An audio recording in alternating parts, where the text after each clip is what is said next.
It's Friday, so it means we're a day away. We're one sleep away. NFL Divisional playoffs. Super Wild Card Week was so good. Now we got the Divisional playoffs here, so we're marching toward what's going to be a really fun weekend.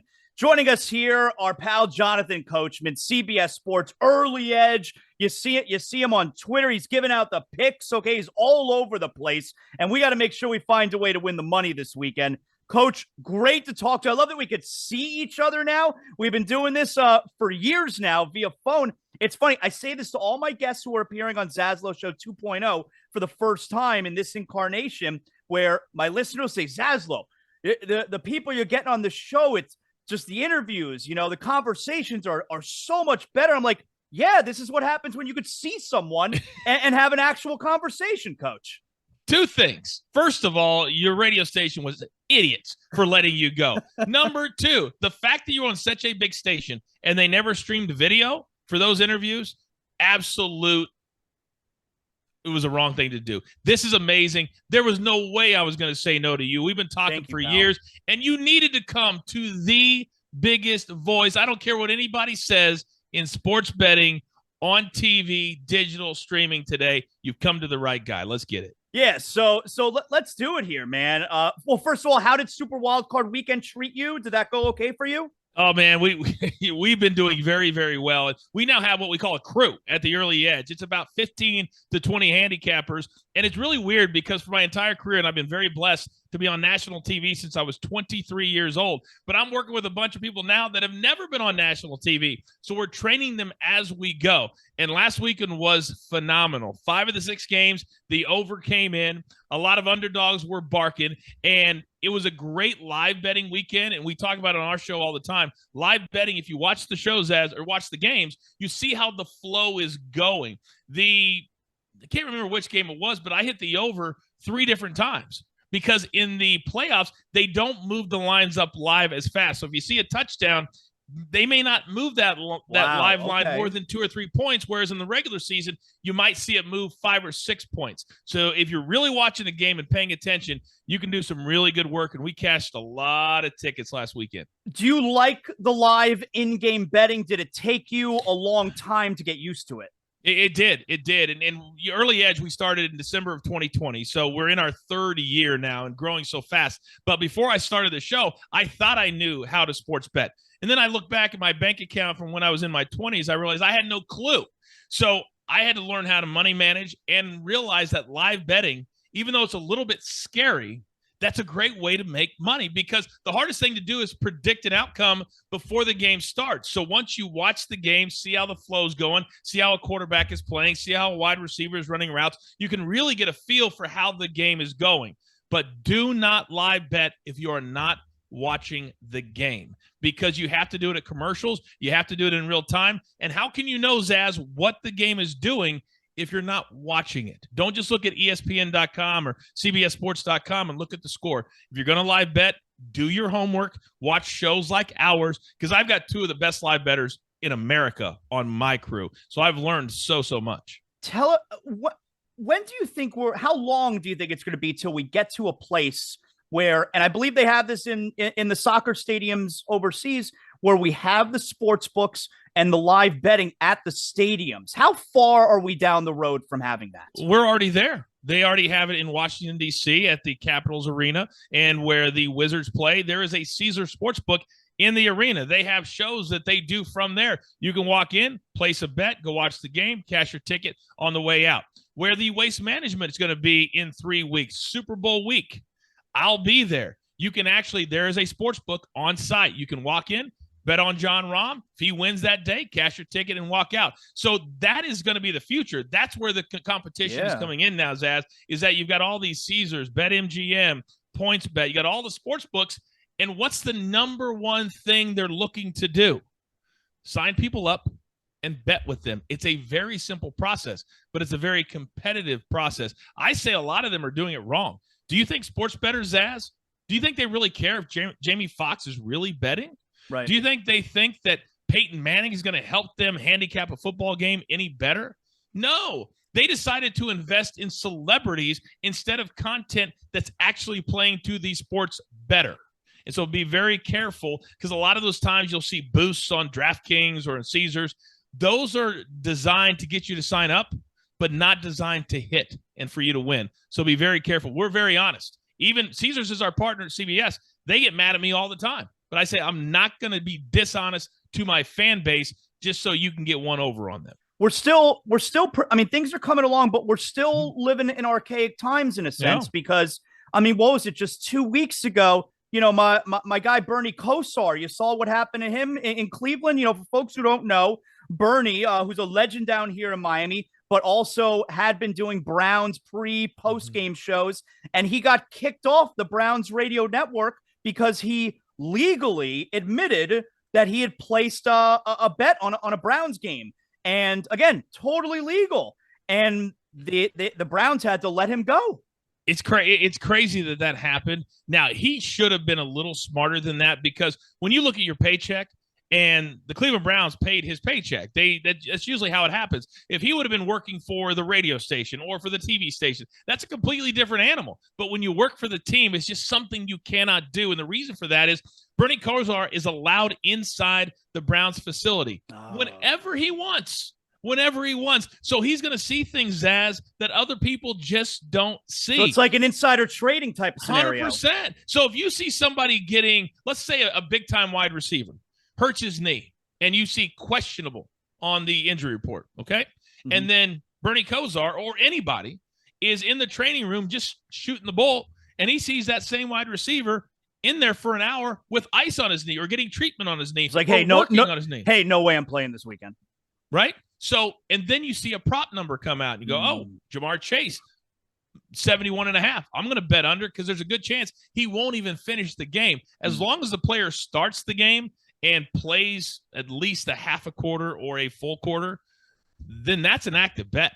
And sometimes it can be easy. So Bernie Kosar just has to be smarter. Now, do I think it's the right play? I don't know. But if you want to bet, and he's getting paid, he was getting paid to do that bet.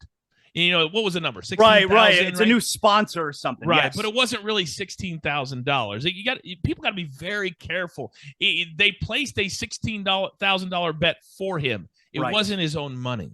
Right. It wasn't his own money. It was a promotional deal to get their name out there. That's all it was. What did you make of the Dolphins last week? Not even necessarily from a gambling perspective. What did you make of the Dolphins' performance? A lot of heart, a ton of heart. You know, when you come into a football game, Zaz, and everybody and anybody says you have no shot. When you only scored 9 points the week before against the Jets, and you got to go into a vaunted Bills home where they knew that Damar Hamlin had come out of the hospital, they had all that emotion with them, and then you fall way behind. I thought that thing was going to be like 41-10. Yep. And then they just scored and got some breaks. And Josh Allen, people really need to understand before you just say, yeah, the Bills are the bet. He's making a lot of mistakes lately. He's reckless. He's trying to do too much, and that's causing interceptions at the wrong times and in the wrong parts of the field. When you throw an interception at your own 10 or 15, that makes it easy on your opponent. Dolphins, a ton of heart, but I'm concerned because I don't know if Tua should ever play football again. And if he doesn't come back, he's a big reason they made it to the playoffs this year. Yep. So they've got to find another quarterback, and that's just not easy to do. All right, so, you know, folks who are listening right now, everybody remembers you from your days at ESPN, of course, WWF, WWE. I got a few questions regarding that for you coming up, but let's do the divisional round games here. So Jaguars, Chiefs, I think the number right now is 8.5 or somewhere close to that. What do we think? I think this feels like a blowout to me. Now, with that being said, the Chiefs are the worst against the spread team in football, whether statistics say it or not, and they mostly do. They just are. Andy Reid has been coaching way too long to worry about scoring a lot of points, which drives me as a diehard Chiefs fan bananas. But he shouldn't think about bettors out there. He shouldn't. But this is a spot that they had enough games this year, Zaz, where they would blow leads. They would barely win. And they can't afford to do that here in the playoffs. So I think the Chiefs jump out. Trevor Lawrence was very nervous at the start of the game a week ago. If he does that and they fall behind 27-7 this week, Andy Reid is not taking his foot off the gas pedal, and it will get uglier. I would lay it all the way up to 10. And if it's at 10, I would buy the half point down to 9.5. To me, 10 is that very, very key number. You need to keep this game under. Giants and Eagles, this feels, I mean, look, you got 3 out of 4 NFC East teams are still in the Final Four in the NFC. It's pretty damn cool. What do we make of the Eagles? Jalen Hurts, obviously. They got the week off. What do we make? I attack them 2 different ways. I like the spread for the Giants, plus 7.5. That hook, as we call it in sports betting, is very, very important. You want to get it over a touchdown. Touchdown in the playoffs to beat any team with only 8 left, very, very hard to do, especially when I watch how the Giants have played the last couple of weeks. Daniel Jones is no joke. He has realized if I utilize my legs, then the other team doesn't know if I'm throwing, running, or handing it off to a running back. So now he's become a triple threat. So I love this number at 7 and 8. 7.5. I also love it, Zaz, to put it into a teaser. And for those people who aren't familiar, a teaser, you get 6 points added to your score, but you have to win at least 2 or 3, depending on how many teams are in your teaser. But I would take this up to 13.5 because I cannot see a scenario, especially since I think the Eagles will start slow. Remember, Jalen Hurts has been out. Yep. He hasn't played very much at all the last month. I think it's going to take him a little bit of time to really get going. So give me that 13.5 in a teaser, and I would love that way also. Bengals and Bills. There's going to be a lot of emotion there. Obviously, the site, Monday Night Football, a few weeks ago, DeMar Hamlin. What do you think? Well, certainly the Bengals feel like they got the short end of the stick here because they, you don't want to complain too much because of the situation. Right. And you'll come out very heartless. But let's be honest, they kind I of understand where they're coming from, though. I do. They were up 7-3. We don't know if they would have won the game. They feel like they would have won the game, and then this would have flip-flopped. They would have been playing in Cincinnati instead of Buffalo. But I believe the Bills are the play. Now, it's been around 5 or 5.5 the last time we checked. The tough thing here is it's the environment, and it's also the offensive line that for the Bengals is terrible. Look at how lucky they got. People just look at 24-17. Yes, they covered. But how did they cover, Zaz? Well, they got very lucky that Huntley decided from 2 yards out he was going to hold the football and try to score that way too far away, fumble, crazy return, and the game flipped on its head. That's not going to happen this week. I would attack the total. I think it's going to be a shootout. I think it's going to be something like 31-24, but I think the Bills will cover, and I just don't think the Bengals can protect Joe Burrow long enough for him to really have a great day. And what do we think about an old school NFC playoff game here? Cowboys 49ers. What do we like there? I think it's going to be the game of the weekend. I think that Dak Prescott showed us last week that the doubters need to shut up just a little bit. He threw for 4 touchdowns in that game. 49ers are dynamic. I'm a believer of Brock Purdy. They have their quarterback. I don't want to hear anybody say, oh, he's going to be benched next year because they gave up so much to get Trey Lance. Trey Lance is done as a starter in San Francisco. He'll probably get dealt at the draft, because this is the guy. I think he's cool. I think he's calm. I think he's a little bit arrogant, which I like in my quarterback. And he's got weapons that he's not afraid to check down to. He doesn't have to throw it 30 yards down the field, Zaz. He's got Christian McCaffrey right there. He's got Debo over there. I think the 49ers win. I don't know by how many. I don't know if they cover. I think it's going to be very, very tight. I would attack the over because both of these teams, even though they have a vaunted defense, they've shown they can be scored on. And I think we'll see a lot of scoring this week. Yeah, I think it's going to be a really good weekend. Tell everyone again, before I get to some pro wrestling stuff with you, Early Edge, CBS Sports, tell everyone how they can catch you and all your pals with all the games. The easiest way to do it is YouTube. We have a great YouTube page. We're on a lot of platforms. That's the easiest way. Every single day we have 2 shows, 10 a.m. Eastern time, 4 p.m. Eastern time, and then we have live shows for golf on Wednesday, MMA on Fridays. We do it all, but just turn on those notifications. Every time we start a show, you'll get a little ding and you can watch us. Now, as far as pro wrestling goes, of course, you were with WWF, WWE for very many years. It's, of course, where people like myself first saw you on television. We're in a great time of year for pro wrestling overall. And I do a pro wrestling show under ZASLOW Show 2.0 every week. It's called It's Still Real to Me. That's on Saturdays. So I'm very excited about that. But we're in a great time of year. Obviously, WrestleMania is right around the corner, but we got Royal Rumble next weekend. Okay. Yeah. Now, correct me if I'm wrong. You've been in a Royal Rumble before. Were you in one or were you in multiple? Two. All right. 2. So what was your fate in both of those? Let me hear. I don't remember. Well, all right. So the first one, I always get them confused. I'll just say I know how both of them finished. I just don't know what order they came in. Okay. So one of them, I was in for 37 minutes, and I hung tough. I may have held on to the bottom rope a little bit too. I can't quite remember. It's a little fuzzy. And I got eliminated by Ric Flair. Then the other one, I don't know what possessed me to come into the ring and crack the Big Show, all 500 pounds of him in the back. He turned around as if I was a little fly and looked at me like, what are you doing in here, son? And I got eliminated by the Big Show. The funny story was, though, that behind the scenes, and nobody tells these stories, but I will. I'm not there anymore. I don't care. Right. So Hardcore Holly was his old wrestler. If you don't know who he is, go back and look. One of the toughest dudes you'll ever meet in your life. Old school. And you do not want to cross him, ever. For some reason, I became friends with him. And, we got along. But I was terrified of him. And we're sitting in the room. They go over the Royal Rumble. They go over. And if you've been eliminated, they say, okay, at this point, you can leave. Well, he'd already been eliminated, and I hadn't even come in yet. And so I looked at Hardcore. I said, Hardcore, step. Get out of my room. The stars are getting ready to talk here. God. He got up, and I'm sitting on the floor, back against the wall, so my legs are straight out. He kicks me with the toe of his shoe in my thigh so hard that I didn't think I would be able to perform that night. I couldn't walk, and I gutted it out. I was able to go out there and do it, but to this day, when I think of Hardcore Holly, I think of my left leg and how much it hurt for days after that. How long does it take the producers to map out the Royal Rumble? Wow. Michael Hayes, I'll give him credit. He's the one that does it. He's got the crazy enough minds. Maybe it's all the stuff he was doing back in the 70s to think about all the different things you're going to do. But I think they start working on it in December, to be honest with you. They think about the finish all the way back in the summer because the finish dictates WrestleMania and what's going to be in the main event. So it's a several month process. And I was just honored to get asked to be in a couple of them, but it's a really cool thing to be a part of. Everybody loves to say, I was in a Rumble, even if it's just for 2 seconds. And you're one of those guys that runs in and gets tossed right out over the top rope. Or if you're somebody that runs down and falls and slides underneath the ring, it doesn't matter.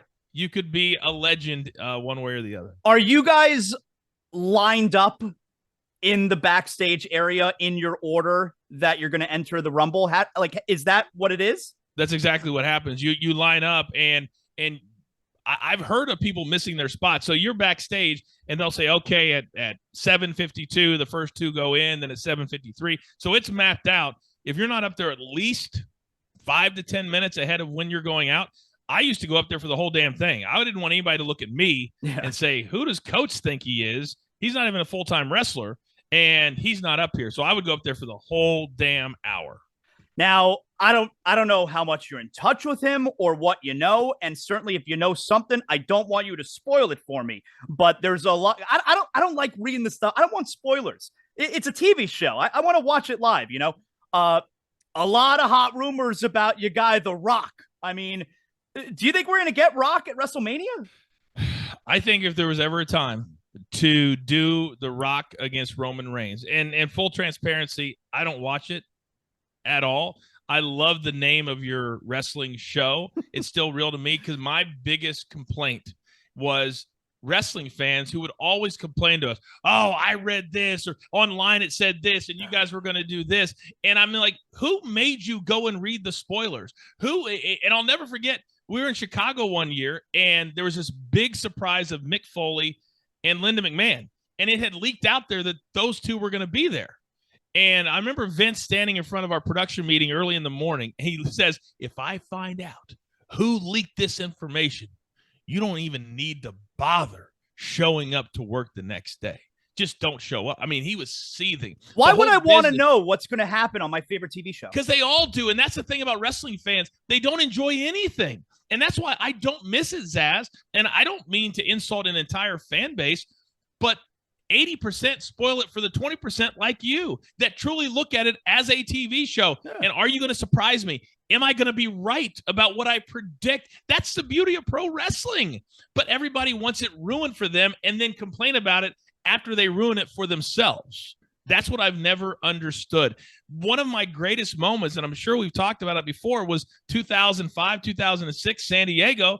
The Rock called. Me and Eugene, old character, were in this feud. He was like, man, I love what Coach and Eugene are doing. I'm going to be in LA next week. I'd love to come down to San Diego. and do a segment with them. He called us. And so we snuck him into the arena. Nobody knew he was going to be there. Nobody. So when they hit his music, and I'm in the middle of the ring, I don't know if you remember that segment, but it was magic. Awesome. It was 22 minutes of magic. Why? Nobody knew. The crowd was absolutely amazed, enthralled. They're like, we didn't even see this when we bought our ticket. Yep. That's the beauty of the business that I think is really missing today. You know, they have done a really good, like you said, you're not paying attention much these days, but since Triple H took over, and I don't know, maybe they've gotten rid of the leaks backstage, they've done a great job keeping things under wraps, returns, debuts, that kind of stuff. It's been like, when wrestling can surprise you as the viewer, that's when it's at its best.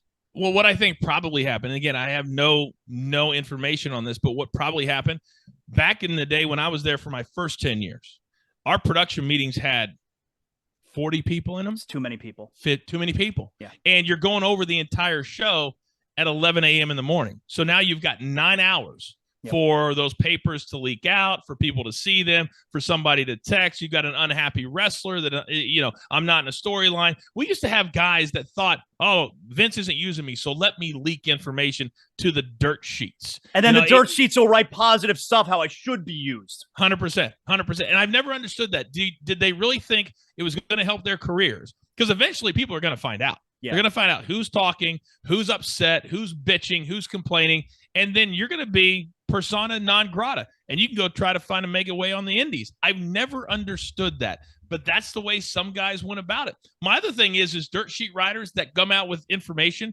Do you know how many dirt sheet writers, Zaz, that in my career I saw backstage actually talking to talent? I mean, my guess is it could be none.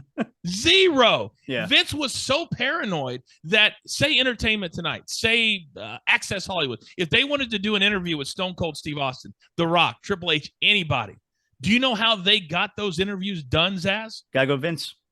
No, they had to go to me. Oh. They had to go to me because Vince was so paranoid. He didn't want them backstage. And so they would send me the interview. I would sit down with The Rock, whoever else, because I had my own route. That was part of my day job, was to get all the interviews done for home video, for anything that needed to be done. Then we could edit them, send them the video, because we didn't want anybody with Rock saying something about somebody or Stone Cold insulting somebody.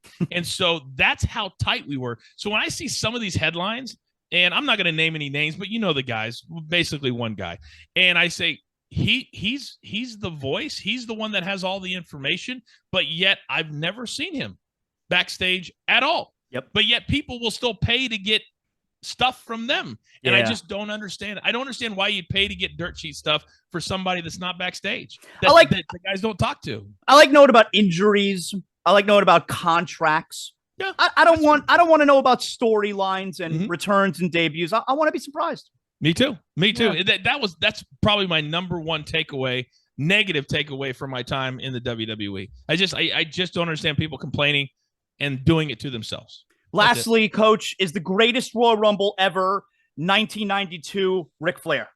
A lot of people say it is. Man. See, I'm not a big historian, Zaz. I'll just be completely honest with you.